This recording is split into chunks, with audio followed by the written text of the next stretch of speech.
Assalamualaikum, selamat pagi anak-anak. Semangat puasanya, semangat belajarnya. Ya, meskipun sedang berpuasa, belajarnya harus tetap semangat. Ya, sekarang kita belajar tematik. Ya, tema 9, subtema 1, dan sekarang pembelajaran keempat. Ya, silakan dipersiapkan buku tematiknya dan alat tulisnya. Lalu sebelum belajar, mari kita berdoa bersama-sama dari rumah masing-masing. Ya, berdoa dimulai. Selesai. Nah, tujuan pembelajarannya yang pertama yaitu dengan pengamatan diharapkan kalian dapat mengidentifikasi perilaku-perilaku yang menunjukkan pelaksanaan hak dan kewajiban dalam kehidupan sehari-hari dengan penuh kepedulian. Lalu yang kedua, dengan pengamatan dan observasi, ya diharapkan kalian dapat menemukan contoh perilaku yang menunjukkan pelaksanaan hak dan kewajiban dalam kehidupan sehari-hari dengan penuh kepedulian. Dan yang ketiga, dengan wawancara, ya kalian diharapkan dapat mengetahui akibat jika manusia tidak melaksanakan kewajiban terhadap lingkungan. Pembelajaran keempat, ya. Nah, pada pelajaran yang lalu, kita telah mengetahui jenis-jenis sumber daya energi. Nah, kita pun seharusnya makin tahu dan makin bijak memanfaatkan sumber daya energi yang ada. Benar sekali, Beni. Kita sebagai warga negara Indonesia memiliki hak dan kewajiban termasuk dalam hal pemanfaatan sumber daya energi. Hendaknya antara hak dan kewajiban dapat dilakukan secara seimbang.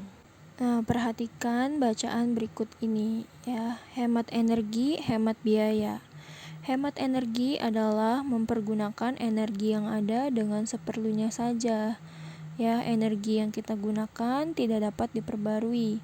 Oleh karena itu, kita harus mempergunakannya sehemat mungkin. Ya, apabila kita hemat menggunakan energi, kita pun akan menghemat biaya. Nah, apa sih energi yang perlu kita hemat? Nah, contoh energi yang perlu kita hemat penggunaannya adalah listrik, ya. Listrik merupakan energi yang tidak dapat dilihat namun dapat kita rasakan manfaatnya.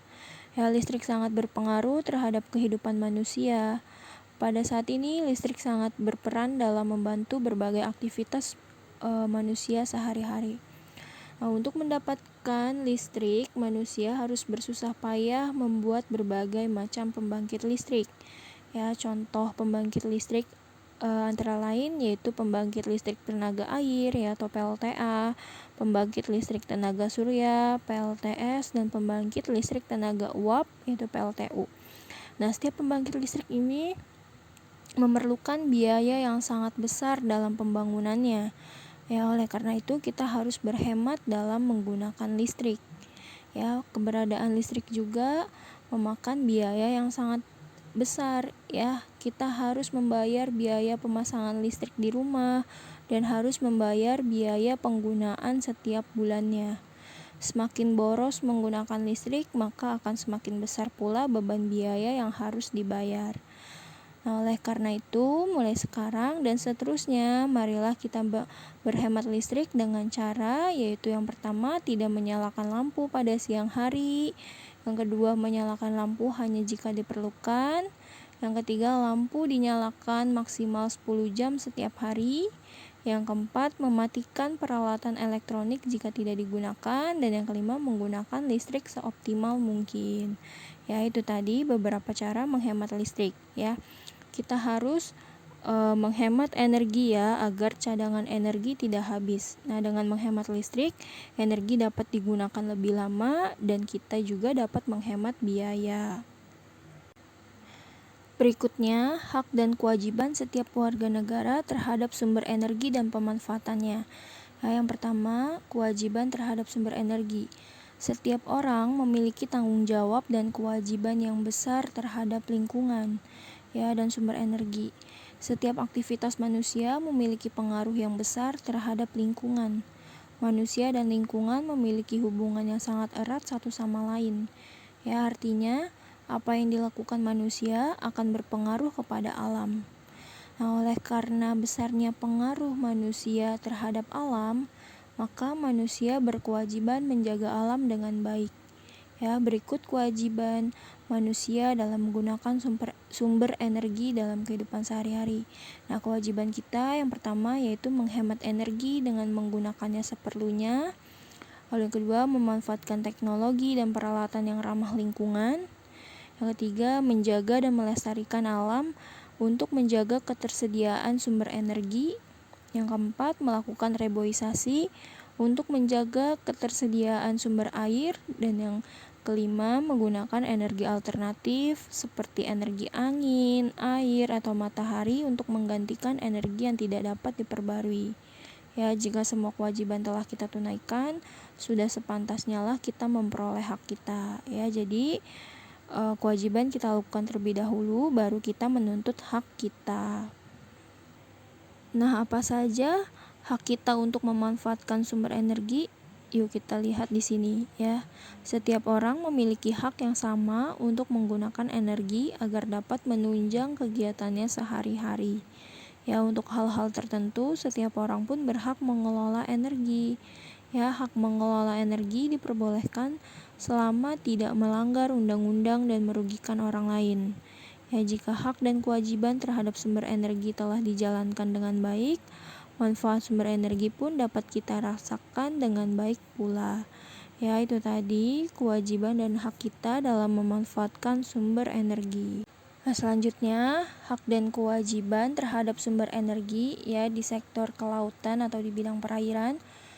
Banyak hal yang dapat dimanfaatkan dari laut ya, misalnya membangkitkan listrik, sumber garam, sumber makanan ya, banyak hewan laut seperti udang, cumi-cumi, dan ikan yang dapat kita olah menjadi bahan pangan ya, dan laut dapat dijadikan sebagai tempat penelitian.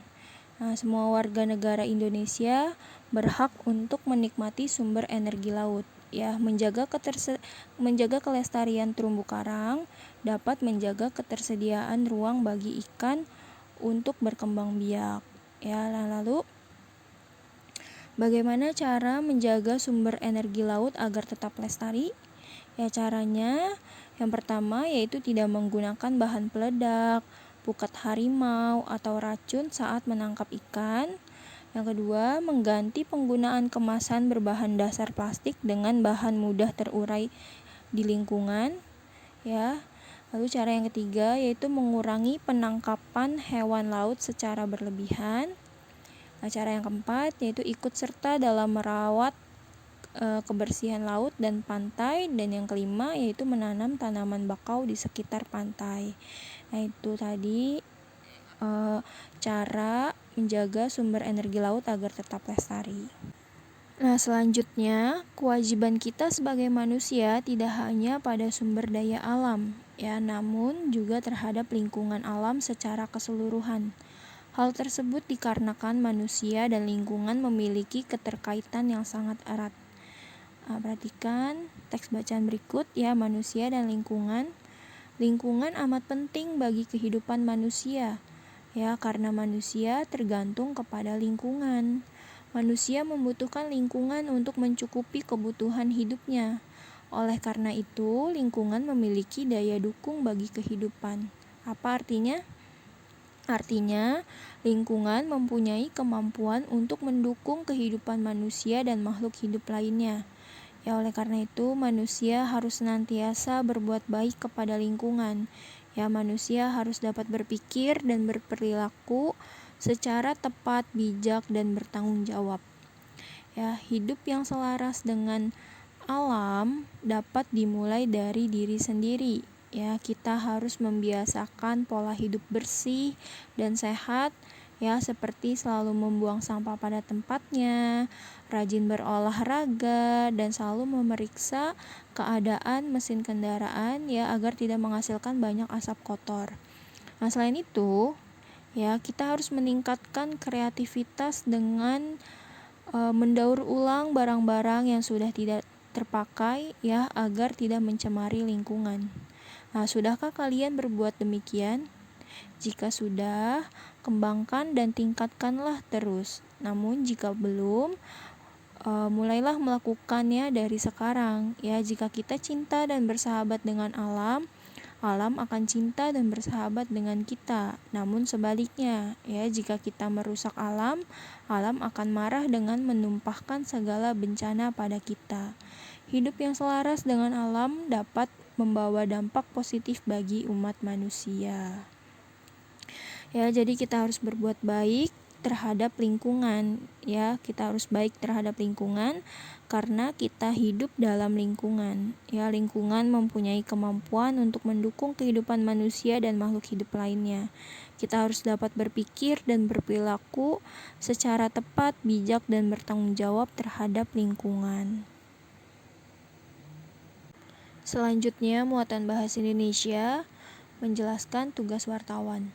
Ya, wartawan merupakan jenis pekerjaan yang bertugas untuk mencari dan menyusun berita untuk dimuat dalam surat kabar, majalah, radio, dan televisi. Lalu, hal apa saja yang harus dilakukan seorang wartawan sebelum wawancara, saat wawancara, dan setelah wawancara? Nah, yang harus dilakukan sebelum wawancara yaitu membuat agenda pertemuan, membuat daftar pertanyaan sesuai tema, dan menyiapkan peralatan yang dibutuhkan saat wawancara. Lalu, hal yang harus dilakukan saat wawancara yaitu memperkenalkan diri, mengajukan pertanyaan sesuai tema, dan mengajukan pertanyaan dilakukan secara jelas, teratur, dan santun. Nah, hal yang harus dilakukan setelah wawancara yaitu merangkum informasi yang telah diberikan oleh narasumber dalam bentuk laporan wawancara.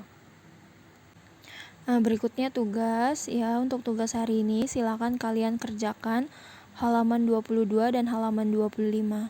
Ya, dikerjakan dengan baik, sesuai perintah soal dan sesuai dengan teorinya. Ya, sekian materi penjelasan yang dapat Ibu sampaikan. Kurang lebihnya mohon maaf. Wabillahi taufiq wal hidayah. Wassalamualaikum warahmatullahi wabarakatuh.